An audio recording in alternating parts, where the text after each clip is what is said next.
নমস্কার বন্ধুরা, আবারও একটি ইনফরমেটিভ ভিডিও নিয়ে আপনাদের মধ্যে চলে এলাম। বন্ধুরা, জানুয়ারিতেই আসছে ধামাকা খবর। ডিএ নিয়ে নতুন আপডেট পাবেন সরকারি কর্মীরা। এক ধাক্কায় বাড়বে তাদের বেতন। তাহলে চলুন ভিডিওটির মধ্যে এই সম্পর্কে বিস্তারিতভাবে জেনে নেওয়া যাক। নমস্কার বন্ধুরা, আপনারা এই মুহূর্তে দেখছেন career master 360 degree YouTube channel. বন্ধুরা, এই চ্যানেলটিতে সমস্ত ধরনের গভর্নমেন্ট আপডেট দেওয়া হয় সবার আগে। তাই এই ধরনের লেটেস্ট আপডেট সবার প্রথমে পাওয়ার জন্য অবশ্যই চ্যানেলটিকে সাবস্ক্রাইব করে রাখবেন। তাহলে চলুন মূল আলোচনার মধ্যে ফিরে আসি। সরকারি কর্মীদের জন্য বেতন বৃদ্ধির সংক্রান্ত বিরাট আপডেট। নতুন বছরের শুরুতেই মুখে হাসি ফুটতে চলেছে তাদের।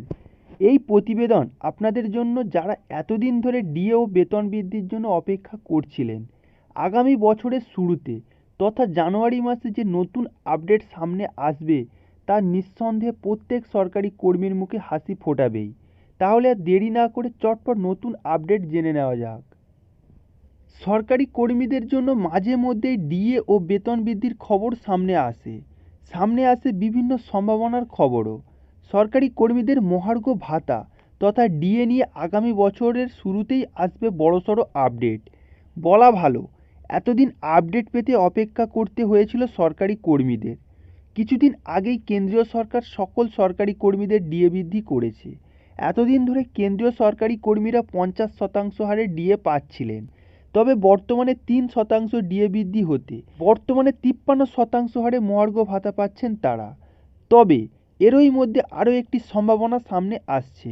আগামী বছরের শুরুর দিকেই নাকি ফের একবার সরকারি কর্মীদের বেতন বৃদ্ধি পাবে।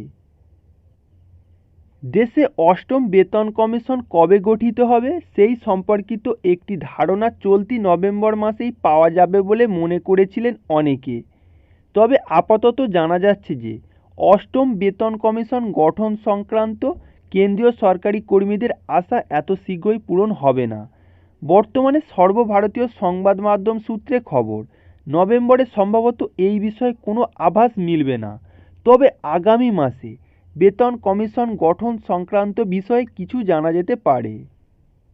তাহলে কি আপডেট সামনে আসছে? কেন্দ্র এবং কেন্দ্রীয় সরকারি কর্মীদের মধ্যেকার নানান সমস্যা সমাধানের জন্য national council of the joint consultative machinery মধ্যস্থতা করে।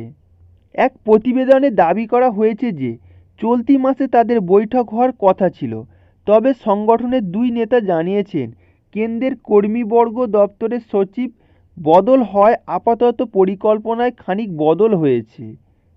ইতিমধ্যেই সংশ্লিষ্ট সংগঠনের সচিব জানিয়েছেন যে আপাতত কেন্দ্রের কাছে দুটি স্মারকলিপি জমা দেওয়া হয়েছে।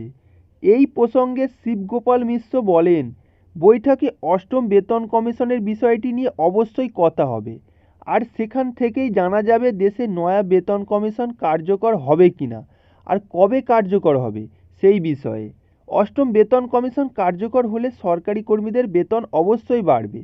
বেতন কমিশন গঠনের অপেক্ষায় আছেন দেশের লাখ লাখ কেন্দ্রীয় সরকারি কর্মী।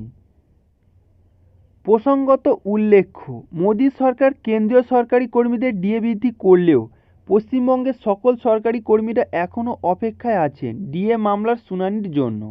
আগামী জানুয়ারি মাসে এই শুনানি হওয়ার কথা রয়েছে। রাজ্য সরকারি কর্মীরা প্রতিনিয়ত নিজেদের দাবির কথা তুলে ধরেছেন।